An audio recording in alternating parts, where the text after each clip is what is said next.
بسم اللہ الرحمن الرحیم۔ السلام علیکم۔ آج کی اس ویڈیو میں آپ کو بتاؤں گی حضرت یوسف علیہ السلام اور زلیخا کا واقعہ۔ حضرت یوسف علیہ السلام جب جوانی کی عمر کو پہنچے تو آپ علیہ السلام حسن و جمال کا پیکر اور انتہائی خوبصورت تھے۔ عزیز مصر کی بیوی آپ علیہ السلام کے حسن پر فریفتہ ہو گئی اور آپ علیہ السلام کو ورگلانے کی بہت کوشش کی۔ ایک دن موقع پا کر وہ آپ علیہ السلام کو بند کمرے میں لے گئی اور خوب ناؤ سنگار کر کے آپ علیہ السلام کو برائی کی دعوت دی، لیکن آپ علیہ السلام نے اس کی دعوت کو رد کر دیا اور جواب میں کہا کہ میں تمہاری اس دعوت گناہ سے بچنے کے لیے اللہ تعالیٰ کی پناہ مانگتا ہوں، اس لیے کہ یہ گناہ جرم عظیم، امانت میں خیانت اور محسن کی ناشکری ہے۔ تمہارا شوہر میرا محسن ہے اور یہ کیسے مناسب ہوگا کہ میں اپنے محسن کی عزت سے کھیلوں؟ اپنے محسن کی خیانت کرنا تو ظلم ہے اور میں ظلم کا ارتکاب نہیں کر سکتا۔ اس کے بعد آپ علیہ السلام اپنی پاک دامنی کے لیے کوشش کرتے ہوئے دروازے کی طرف بھاگے۔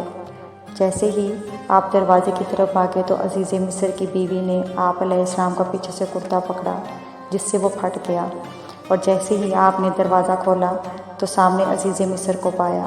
عزیز مصر کو دروازے پر دیکھتے ہی زلیخا نے چالاکی کھیلی اور اسے آپ علیہ السلام کے خلاف بھڑکانے کی کوشش کی اور کہا کہ جو آدمی تمہاری بیوی کے ساتھ برائی کا ارادہ کرے تو اس کی سزا یہی ہے کہ اسے قید میں ڈال دیا جائے یا اسے کوئی اور دردناک سزا دی جائے۔ حضرت یوسف علیہ السلام نے اپنے آپ کو بے گناہ ثابت کرنے کی کوشش کی۔ آخرکار عورت کے خاندان میں ایک سمجھدار آدمی نے یہ گواہی دی کہ اگر یوسف علیہ السلام کی قمیض آگے سے پھٹی ہوئی ہے تو عورت سچی ہے، اور اگر پیچھے سے پھٹی ہوئی ہے تو یوسف سچا ہے۔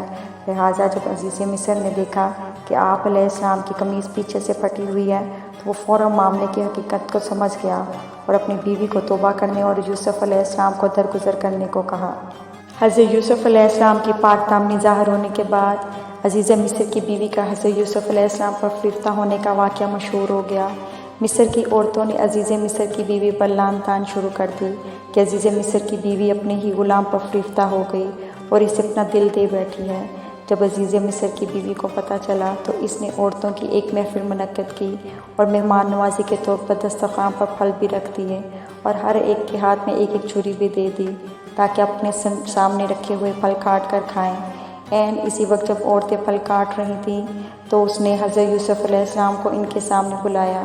عورتیں آپ علیہ السلام کے حسن و جمال کو دیکھ کر ایسی متاثر ہوئیں کہ اپنے ہوش و حواس ہی کھو بیٹھیں۔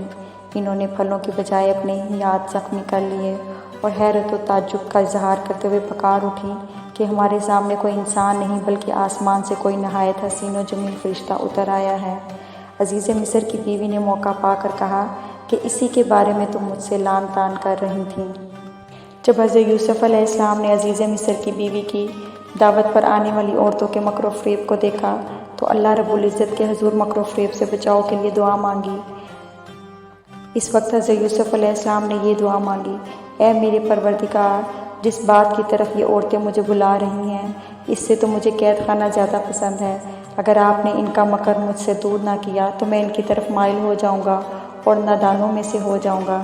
بس ان کے رب نے ان کی دعا قبول کر لی اور ان عورتوں کے مکر اس سے دور کر دیے۔ یقیناً وہ خوب سننے والا اور جاننے والا ہے۔ اس کے بعد عزیز مصر نے حضرت یوسف علیہ السلام کی بے گناہی کے تمام شواہد و دلائل کے باوجود مشیروں سے مشورہ کرنے کے بعد مصلحت اسی میں سمجھی کہ حضرت یوسف علیہ السلام کو کچھ مدت کے لیے قید خانہ میں بند کر دیا جائے تاکہ اپنے خاندان کا عیب چھپ جائے اور وقت گزرنے کے ساتھ ساتھ لوگ اس واقعے کو بھول بھی جائیں۔ چنانچہ اس نے حضرت یوسف علیہ السلام کو قید خانہ میں ڈال دیا، لیکن اللہ تعالیٰ نے اس قید کو بھی آپ علیہ السلام کے لیے خیر و برکت کا باعث بنا دیا۔ آپ نے جیل میں ہوتے ہوئے اپنے جیل کے ساتھیوں کو اللہ تعالیٰ کی توحید اور دین کی باتیں سمجھانا شروع کر دیں۔ اس طرح آپ نے کچھ عرصہ جیل میں گزارا اور اس کے بعد پھر عزیز مصر نے آپ کو وہاں سے نکال دیا۔ امید ہے کہ آج کی ویڈیو آپ کو پسند آئی ہوگی۔ مزید ایسی اسلامی معلومات کے لیے میری ویڈیوز دیکھتے رہیے۔ جزاک اللہ خیر۔ اللہ حافظ۔